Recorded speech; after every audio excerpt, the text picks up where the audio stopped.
Welcome to the show. I'm Veronica Neufer. Suicide is something that has far too much affected people here in Yamhill County with their loved ones. We've heard it happen way too often, and not just Yamhill County, but throughout Oregon. And it's, of course, a worldwide problem and crisis as well. My guest today has a passion for helping people understand suicide to try preventing it. Her name is Shawn Davis. She's a licensed psychologist, and we're going to be talking about things like the statistics, how to help depressed people, warning signs, and hope for family members, and much more that she has information to show us. So thank you.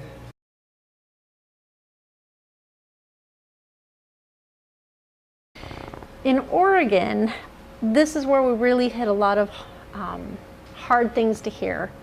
Suicide is the second leading cause of death for our young people, 10 to 24. That really crucial adolescent period where the brain is finishing up its development. The second leading cause, and it's preventable many times.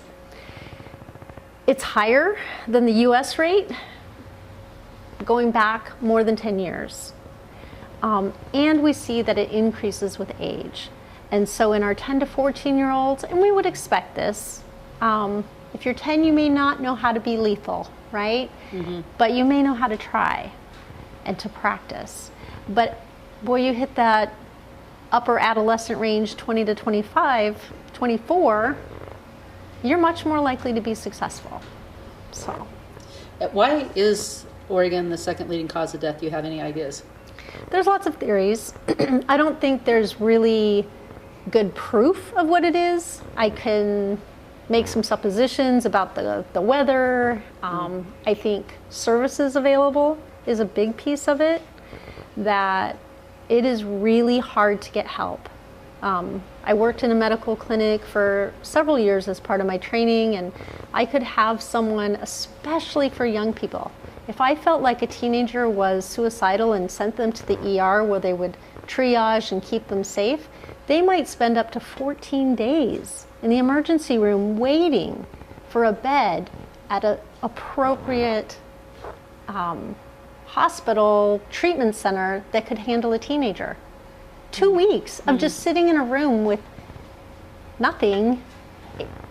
If you've had that experience once, you don't want to go back and ask for help, right? And so I think services is a piece of it. What do we do about that? Yeah, that's a hard question. That's the million-dollar question, isn't it? Yeah. I think awareness, being involved.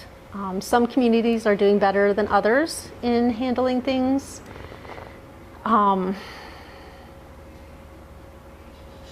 of the things that we talked about off air was the institution of, the church. That sometimes, all of us, we have our faith, we have a belief, and when people go outside that belief system, there's something wrong with them. And so inside a church, if you don't fit inside that denominational box, you feel like an outsider, and then a lot of times you don't come back. And so there's a lot of people. I'm getting this from you, so I'm kind of sharing your. Here, you want to share? So wise. You want me to share? Well, and I think this is that thing that legislation can't make happen, money can't make happen, because I immediately think, oh my gosh, how do we have more inpatient beds for teenagers? Like, that'd be great if I knew I could send someone.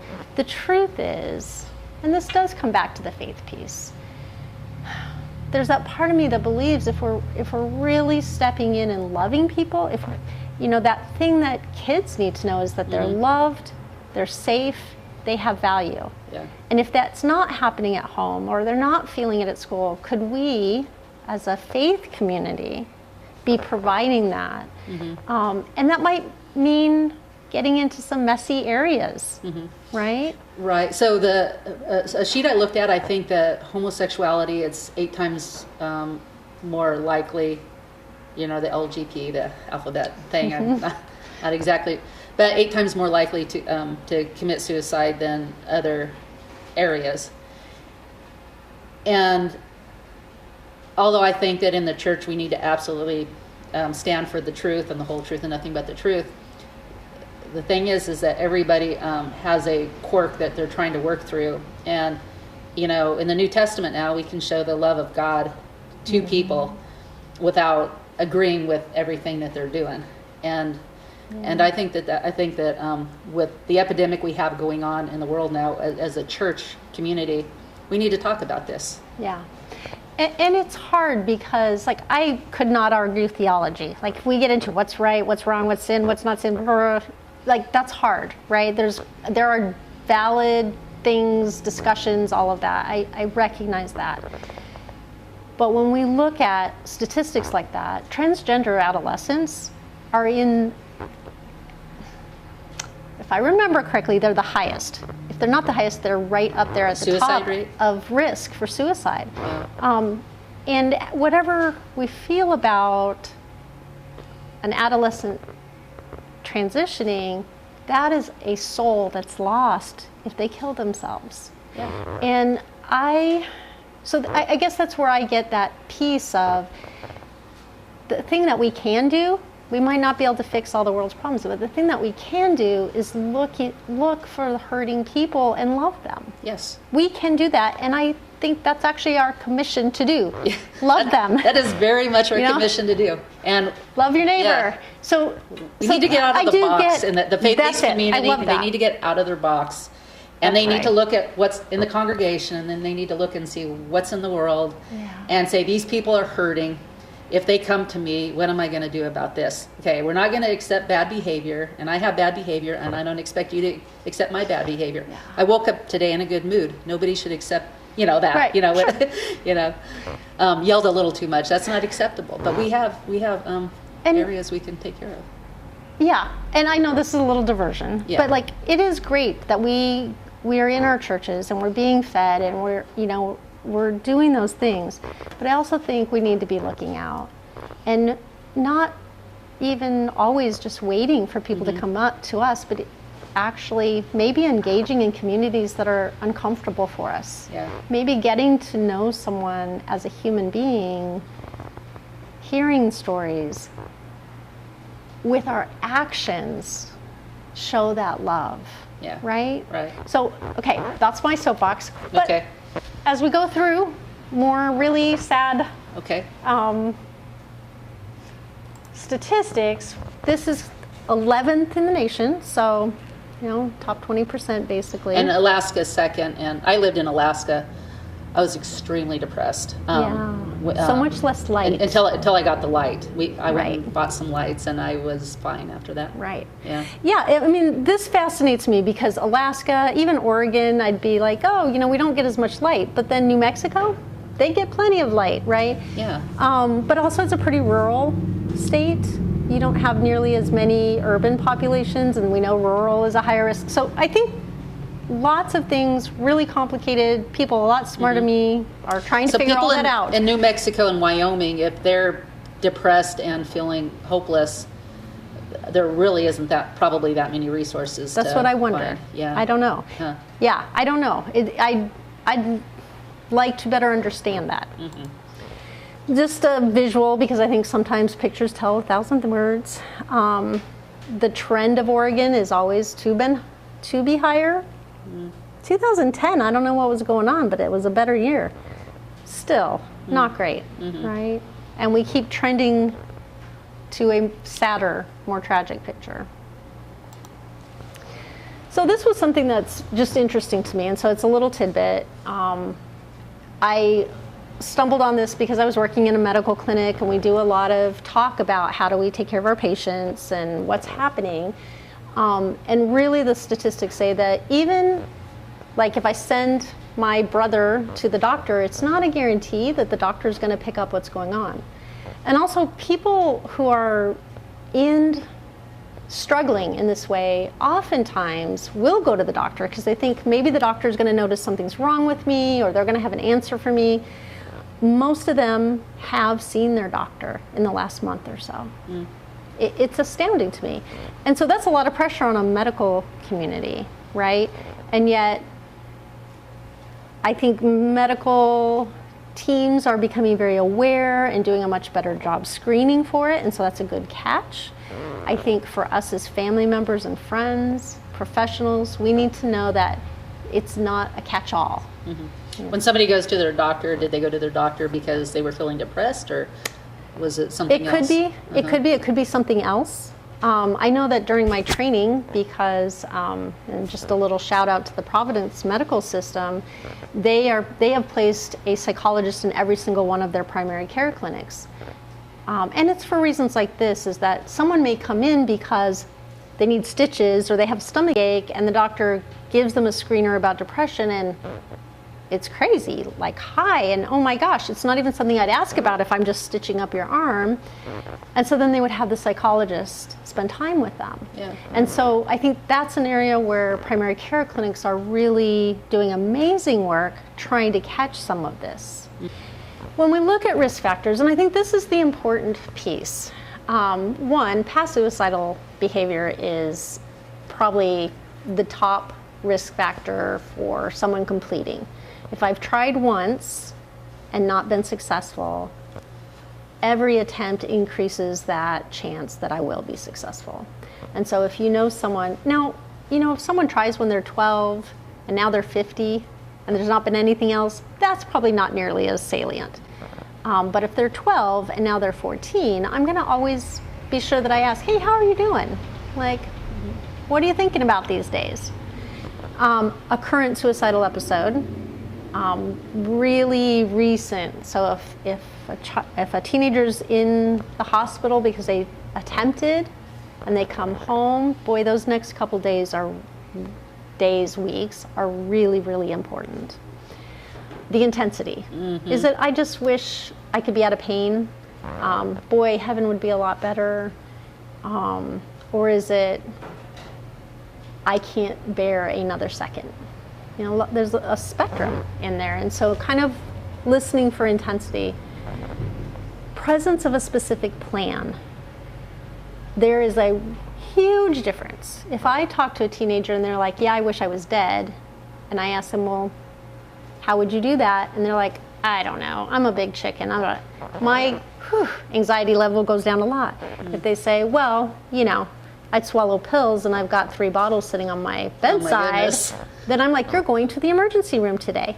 And so presence of a plan, whether that's stepping out in traffic or, hanging themselves or swallowing pills or whatever, that's a big one. It's a big red flag. Preparatory or rehearsal behaviors. Has someone collected the pills? I'm not going to do it, but I've got 22 Tylenol sitting on my bedstand. I'm not really confident that you're not going to do it. Have they mapped out the bridge they could jump from? Anything. People get very worried about cutting, right? It freaks parents out. It usually freaks doctors out. Maybe. If it's preparation for, I'm going to slice my wrist, then that's a big warning sign. Or it could be a cry for help, right? If I'm showing you this, I'm saying I need help.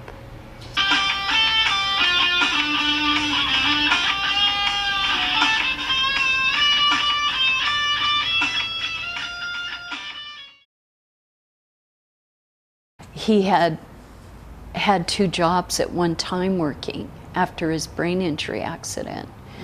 But then he became forgetful, and he one time went to get gas, and he'd just gotten paid from Costco. And he was working in the produce department of Costco in Hillsborough, and he left the envelope of money after he paid for his gas on top of the car and jumped in his car and left. And the money was left behind on the ground somewhere. And when he went back and realized that it was gone, the gas attendants didn't know anything about it. And so he lost over $500 that day. And it just seemed that he was working 60 hours a week at Comcast. And it was Prince Telecom. It was a company that worked with Comcast to do contracts with them for installing Comcast internet. And he was working up to 60 hours a week. Well, he was living at home, and we didn't notice there was anything wrong, but he started doing things that were trying to medicate himself because he was working 60 hours a week. So we found out that he was doing stuff with some other guys that introduced him to something there. And You mean medication to like? no, it was drugs. Drugs. And he tried these drugs, and he wasn't used to doing drugs. He had smoked pot when he was younger, but it wasn't something he was. So it was maybe he was trying to help himself cope with this. And, He was, exactly. And then we were going through the accident litigations and the courts about, we had to hire a lawyer for his accident he had. And to make sure that he had enough money if his brain went haywire, that he would have the proper backup of finances to support his therapies that he would have needed. yeah. And so, but he didn't save the money, and he was 19 years old when that settled. So he used the money to invest in stocks and split options, and he had taken special courses to learn how to candlestick with investing money. So he lost 50,000, or he had invested about $30,000 and he lost it. And then his girlfriend broke up with him. And this was when he was about 22, 23. And things just started snowballing after that. And it seemed that he was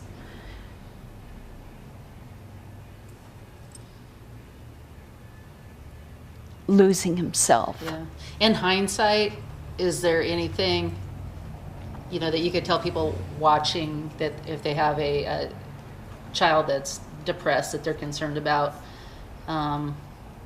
where they could stop and try to help them Okay, so Correct. before my son was in the accident, the first brain injury accident, he was very communicative, and he would talk and share himself, and he was very outgoing, so it seemed that afterwards he didn't seem as open, but we didn't catch it because we were in the middle of the legal course we were on, and I was distracted with that, and he was working a lot. And so what I would say to people who see their son or daughter go through a brain injury is ask them questions. How are they doing? How are you feeling today? What are you thinking about? Ask specific questions and make sure that you're engaging them, looking in their eyes, paying attention to their body language. My son became very quiet and holding back from us a little bit. And because with his brain injury, he began to see things, colors. He came back one day, he went on a long walk, and he said, I was seeing colors, yellow and red, and then he started becoming paranoid and acting paranoid, and he would rub his fingers together in his hands. He was really anxious, and we didn't notice that he was becoming paranoid until it was pretty obvious, and he couldn't hide it from us anymore. And then one day I was asking him to get ready in the morning because I was going to take him to see our naturopath. And because I wanted to try and get him on natural medicine, some supplements that were naturopathic to keep him from going into drugs, or to keep him from having to take medicines that would have altered They his have all thinking. other and- side effects that aren't good right, for 'em. that are really bad for your liver and stomach and everything, and your psyche, because we didn't believe in drugs, and my husband and I don't even drink alcohol. We tried to be loving parents who were conscientious about the way we live our lives and be that example for him to follow and our other 3 children. So what happened was that he was getting ready to go to the doctor, and at this point he wasn't driving. I had to drive him everywhere because he lost his license.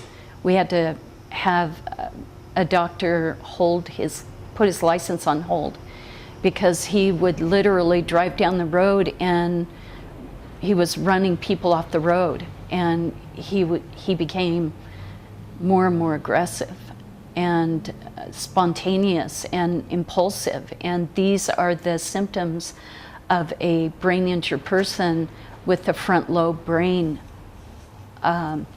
manifestations. There's front lobe damage when somebody hits their head that hard from a moving truck. The truck was going over 20 miles an hour. And so he was getting ready to go to the doctors, and he was downstairs and I was upstairs in the shower, and I started to hear these banging sounds. And this was in April of 2011, and he had had the brain injury accident in 2004. And I got out of the shower and I kept hearing this banging sound on the walls from downstairs. It was really loud. And so I got dressed really fast and I ran downstairs, and he's tearing the sheetrock out by his hands out of the shower. And he was in a rage, and he was yelling at Satan to stop. And he seemed like he was in his own private war. And Was he seeing things, hallucinating? he was yelling at Satan. And I walked in, entered into the bathroom, and it was funny. It was strange because his eyes were really black. Wow. And he acted like he was in a war, an invisible war. But only he could see what he was fighting. Yeah, I don't think hallucinating is the right word, but I think It that wasn't hallucinating. Yeah, He was fighting Satan. he was in a spiritual thought, battle. He thought he was in a battle Well, he probably was. with Satan. Yeah.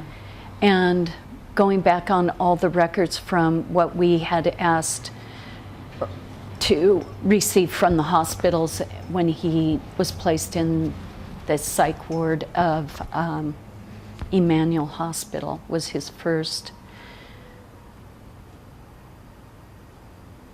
Actually, it was his first full-blown psych break, but we had visited the emergency room at OHSU a couple of months before that, when I was driving him down the freeway, and we just had dinner with my daughter in Woodburn, and I looked over at him and his eyes looked really like this. He was scary looking, and he smiled an eerie smile at me, and he reached over and put his hand on the door as if he was going to open the door and jump out. And I was going 55 to 60 miles an hour down I-5 from Wilsonville area, and I calmly locked the door, reached over and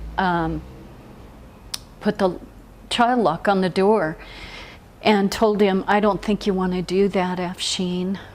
It's just not a good idea." And then he took his hand off the door and he just laid his head back into the seat, and we were listening to music. Did you ever talk to him when he was in his right mind about what just happened? No, because after that, some other things happened. It was continuous. It was so traumatic, stuff things that were happening to him.